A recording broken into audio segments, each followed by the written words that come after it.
Life has been full of tough times with a few lucky moments. Losing my parents when I was young hurt a lot, like a pain that never goes away. But I got lucky when the elderly couple next door, the Parkers, took me in. They were the kindest people you could imagine, treating me like their own granddaughter instead of someone they were helping out. We didn't have much money, but we had a lot of love, and that's what mattered. When I turned 18 and was thinking about college, the Parkers died in a car accident. Suddenly, I was alone again. They left me some money for school in their old house in the suburbs. It was a cozy place with lots of memories, but it felt too sad to stay there. So I sold it and bought a small apartment in the city near the college where I enrolled to study financial management. Having a plan and moving forward felt good. Classes were tough but interesting, and I focused on learning everything about numbers and markets. After college, I got a decent job. My days were busy with work, and I was doing okay, but the nights were different. The city felt lonelier than it should for a place with so many people. That's when I met Tom at a friend's party. He was loud, funny, and didn't care who noticed. His energy was contagious, and we clicked right away when he accidentally bumped into me, spilling my drink. "Hey, watch it," I said, more surprised than angry. "My bad. Let me make it up to you. What were you drinking?" Tom said with a big grin. "Beer, just beer," I replied, trying not to smile too much. "2 beers, coming right up," he shouted over the music as he headed to the bar. That was Tom, simple, straightforward, and no fuss. We spent the whole night talking about everything and nothing. We found out we both loved old movies and hated sushi. Talking to him was easy, and when the party ended, I didn't want to say goodbye. A year later, he proposed. There were no dramatic gestures, just him, me, and a ring he awkwardly pulled out of his pocket while we were watching TV. "Marry me," he said, holding the ring so tightly I thought he might crush it. I laughed, not because it was funny, but because it was so typical of us. Perfectly imperfect. "Yes, of course, you big goof." Getting married didn't change much at first. We were the same, just officially a couple, which felt right. We settled into life together in my small city apartment, still close to the hustle, but now with someone to share the quiet moments. Life felt full, and for the first time in a long while, the evenings didn't feel so empty. Settling into married life had its comforts, but life has a way of throwing curveballs. Tom's parents, Mr. and Mrs. Dawson, were wonderful. They lived in a cozy suburban home and welcomed me with open arms from the start. I could see where Tom got his easygoing nature. Their warmth was a balm for my heart, which still ached from losing my own family. "I'm so happy you're part of our family now," Mrs. Dawson would often say, squeezing my hand with such kindness that it warmed and overwhelmed me at the same time. "Thank you. I really appreciate how welcoming you've been," I replied, feeling genuinely grateful. Visiting them became our weekend tradition. Those days were filled with backyard barbecues and long conversations over cups of hot coffee. Life felt good, simple, and sincere. But then things changed. Tom was called away on a long business trip, a whole year out of state. It was a great opportunity for his career, but the timing couldn't have been worse. Just as he left, Mr. and Mrs. Dawson's health declined rapidly. It happened so quickly that Mrs. Dawson, bless her heart, sounded frantic with worry when she called. "Grace, I hate to ask, but I really need your help here. Mr. Dawson is not doing well," her voice thick with tears she was trying to hold back. Without a moment's hesitation, I packed a bag and went to the suburbs. Seeing Mr. and Mrs. Dawson so frail shook me deeply. He had always been a pillar of strength and now looked fragile, connected to life through a tangle of medical equipment. I seamlessly settled into their routine, taking care of cooking and cleaning while Mrs. Dawson focused on Mr. Dawson's care. In the evenings, I sat by their side, reading aloud his favorite books, often finding him asleep before I finished a chapter. "Thank you, Grace," he'd whisper on the good days, his voice a mere whisper of its former strength. "It's my pleasure, really," I'd reply, squeezing his hand gently, hoping to offer comfort through my touch. One quiet afternoon, as I was chopping vegetables for dinner, Mrs. Dawson sat down at the kitchen table looking older than her years. "Grace, I don't know how to say this, but we're in a bit of a bind," she began, nervously twisting her hands together. "Mr. Dawson was the main earner, you know, and with him like this?" I set down the knife, giving her my full attention. "We're in a tight spot, honey. I hate to ask, but could you consider renting out your apartment? It might help us get through this rough patch," Mrs. Dawson said, looking down with clear embarrassment. I didn't hesitate for a moment. "Of course, Mrs. Dawson. I'll take care of it right away," I said firmly, wanting to ease her worries. The apartment rented out quickly, and every month I faithfully sent the rental income to Mrs. Dawson, along with money for groceries and bills. It wasn't easy. The commute to my city job became a daily struggle.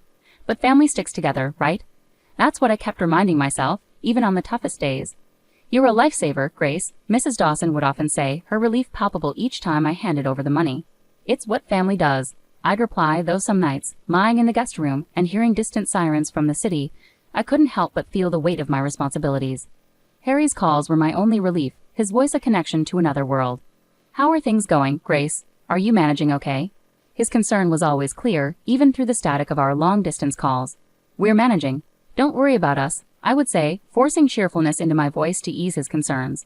Life at the Dawsons took a sharp turn when Emily, Mrs. Dawson's daughter from her first marriage, unexpectedly showed up. The atmosphere changed instantly. She had a presence that felt like a cold draft sneaking under the door. I didn't know Emily well, but I'd heard enough from Harry and seen her tense visits with Mr. and Mrs. Dawson. My days were already stretched thin with long commutes and caring for Mr. Dawson, who was now bedridden and declining rapidly. Emily's arrival added a new layer of tension. It was clear she planned to stay, making herself at home as if she owned the place. One evening, after a particularly tough day, Mr. Dawson motioned for me to come closer, his voice a strained whisper. "Grace, you need to watch out for Emily. She's not a good person," he said, his tone grave and urgent, sending a chill through me. "I understand, Mr. Dawson.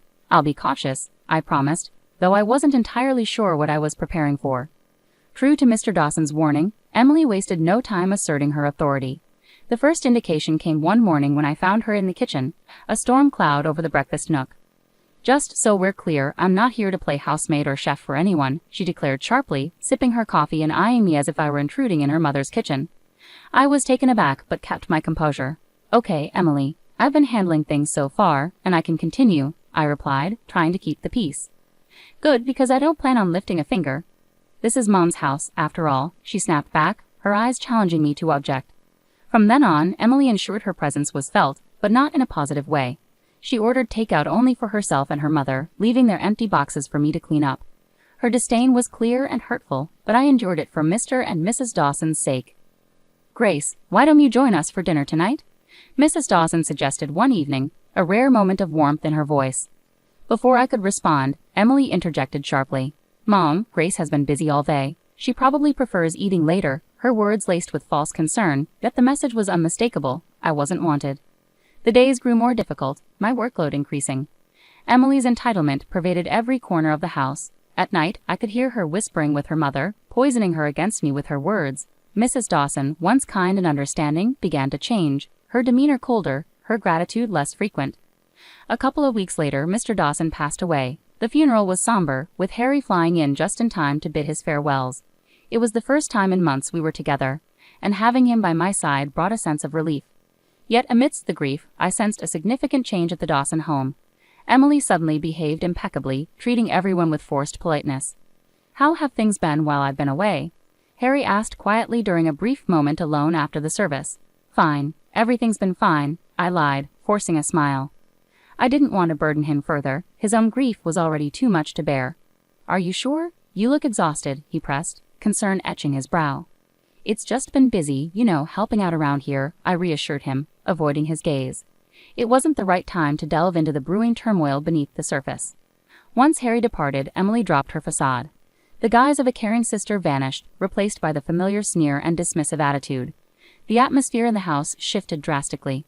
Perhaps consumed by her own grief, Mrs. Dawson grew distant and cold toward me. Orders replaced conversations, and I began to feel more like an intruder than a member of the family. Emily took control of the household as if she were the lady of the manor, showing little regard for anyone's feelings but her own. She started barging into my room without knocking, rifling through my belongings as though searching for hidden treasure.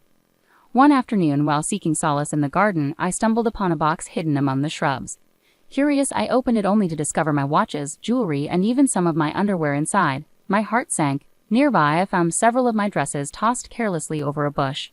Anger surged through me. Clutching the box tightly, I stormed back inside, finding Emily lounging in the living room as if she owned the place. "What on earth, Emily?" I demanded, my voice trembling with fury. "You can't just throw my things out like this." Emily laughed coldly, the sound echoing mockingly in the room. "You live here? Please. You're just a guest, and not a welcome one at that.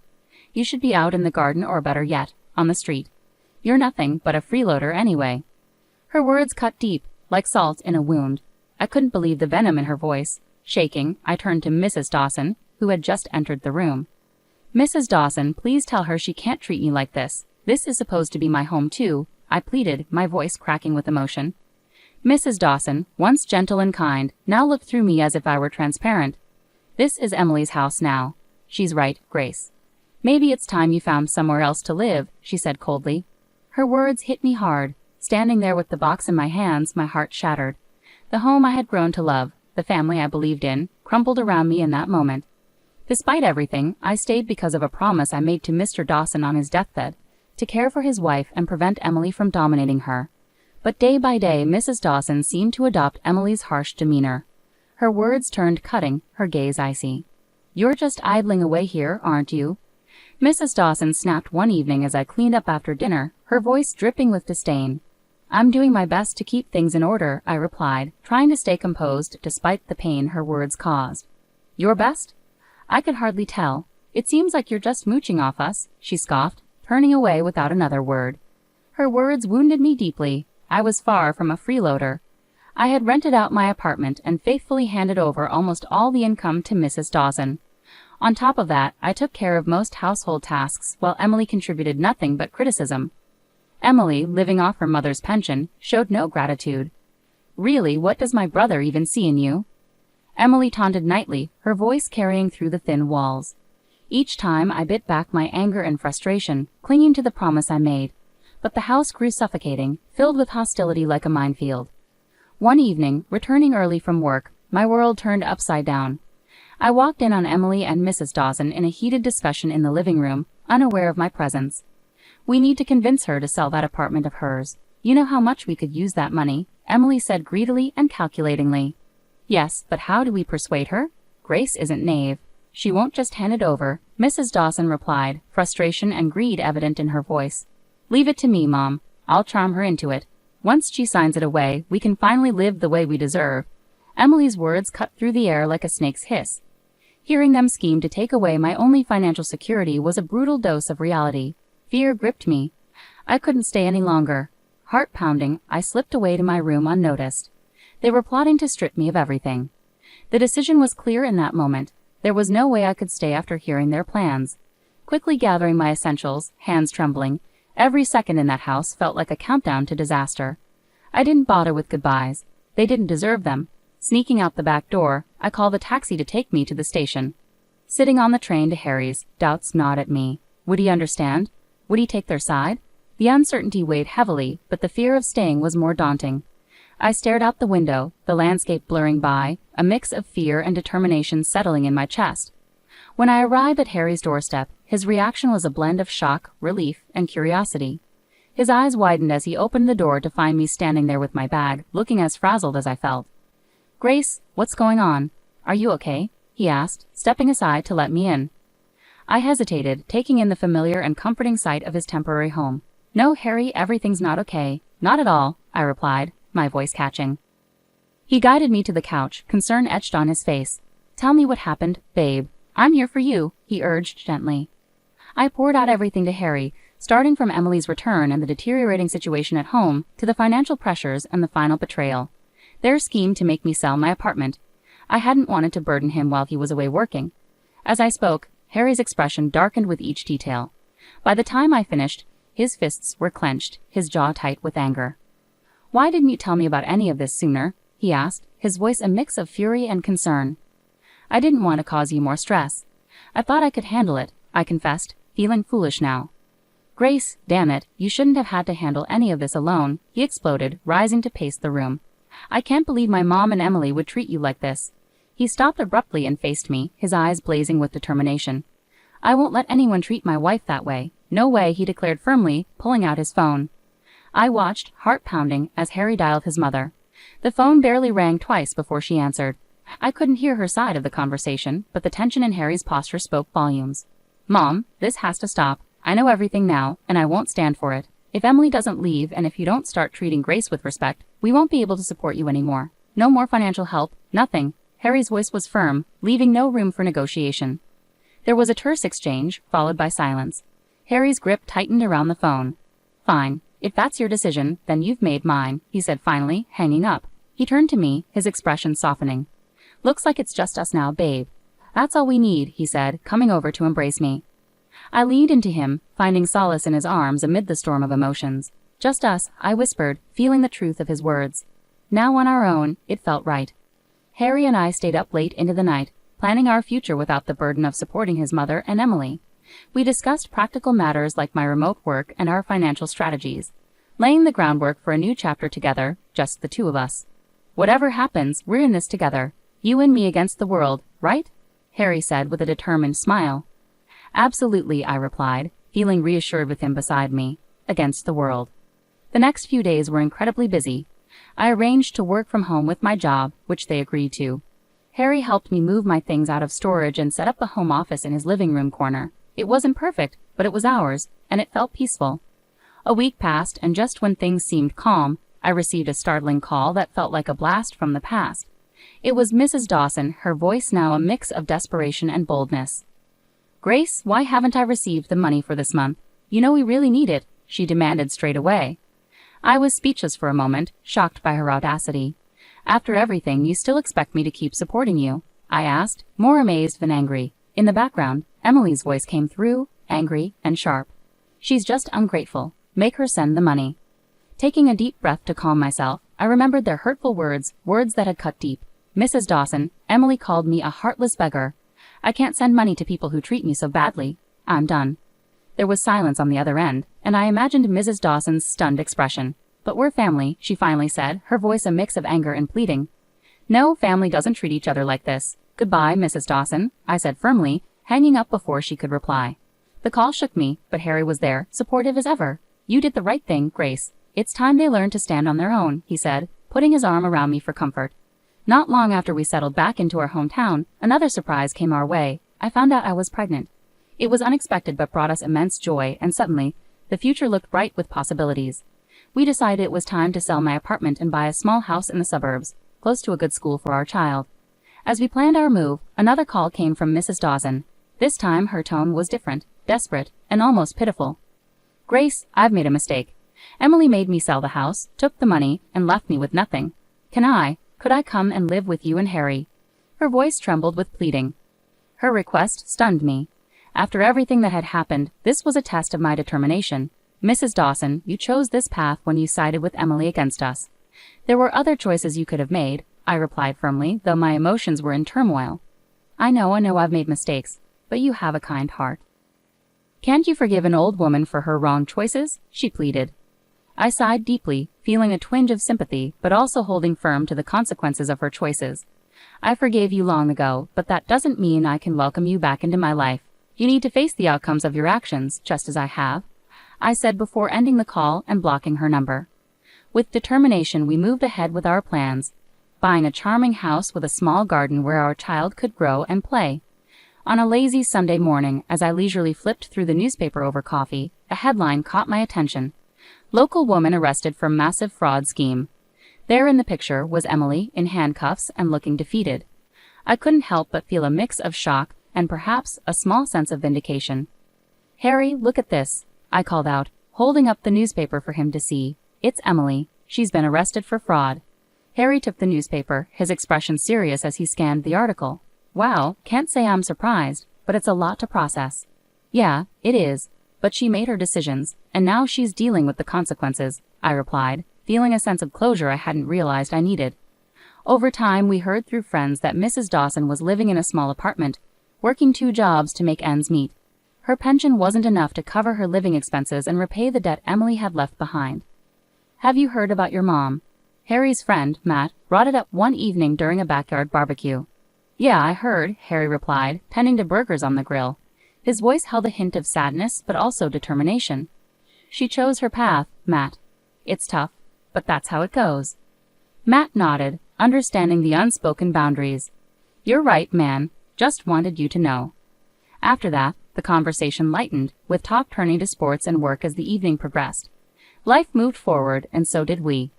The joy of our new life became even clearer when Mia arrived. Becoming parents changed everything. It shifted our priorities, our dreams, and even started to heal some old wounds by filling them with new love. Can you believe she's ours? I whispered to Harry one night as we watched Mia sleeping peacefully in her crib. She's perfect, Grace. Absolutely perfect, Harry whispered back, his voice filled with emotion. We cherished each day, celebrating every little milestone Mia reached, each smile, each giggle. She was our little miracle, and with her the difficulties of the past seemed to fade away, making space for new and better memories. Each day was simple yet filled with small moments of joy that created a beautiful tapestry of family life.